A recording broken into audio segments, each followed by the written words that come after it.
Hey everyone, so I'm going to be talking about language policy in Guinea and its effects on the education system here. To start, in 2010, Guinea adopted its current constitution, and within its first article, French is declared as the national language. As such, the French language is used throughout all official government sectors, including public education. Because of this policy, the majority of students and teachers participate within a system of education in a language which is not spoken at home.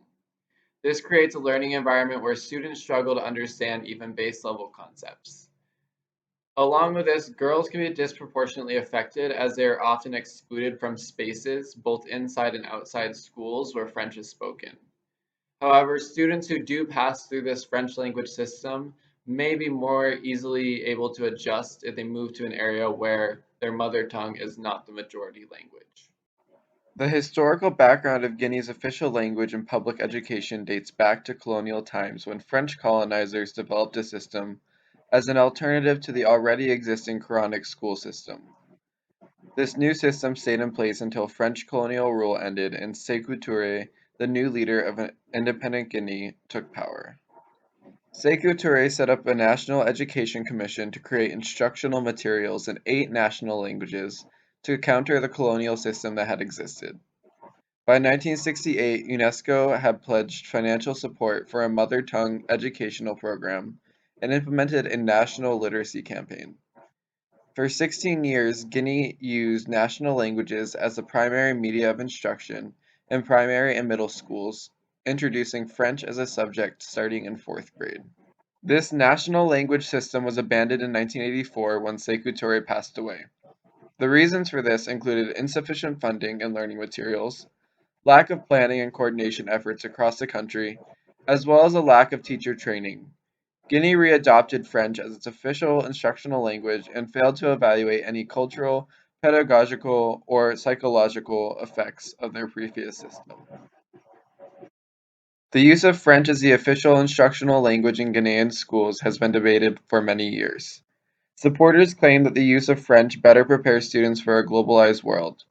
Through a French system, students have a chance to start learning a global language from an early age. Supporters also note the abundance of instructional materials which already exist in French, but not in local languages. Maintaining the French system avoids an economic expense which the country cannot afford. The new generation of teachers in the country also were taught and trained in the French system.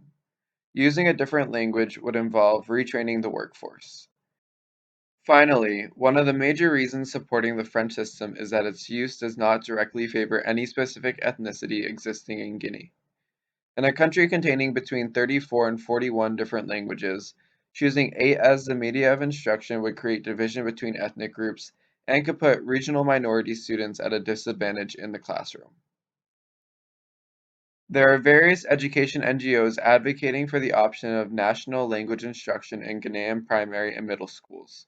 The advocates claim that the French system favors the country's elite and puts rural students at a disadvantage. According to estimates from the French Language Observatory, only 25% of the population in Guinea speak French. The literacy rate of people aged 15 and older is only 32%.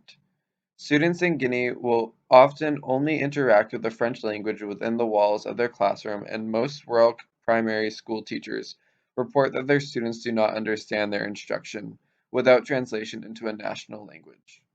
There are also reports from teachers that students learning through their mother tongue learn to write French better than those learning through French. Along with pedagogical benefits, many Ghanaian citizens and teachers believe that the use of national languages in primary and middle schools would lead to a stronger cultural and linguistic pride in Guinea. In the time of Sekou Touré, national language education allowed for post-colonial cultural revolution and innovation at schools promoting Guinea rather than France.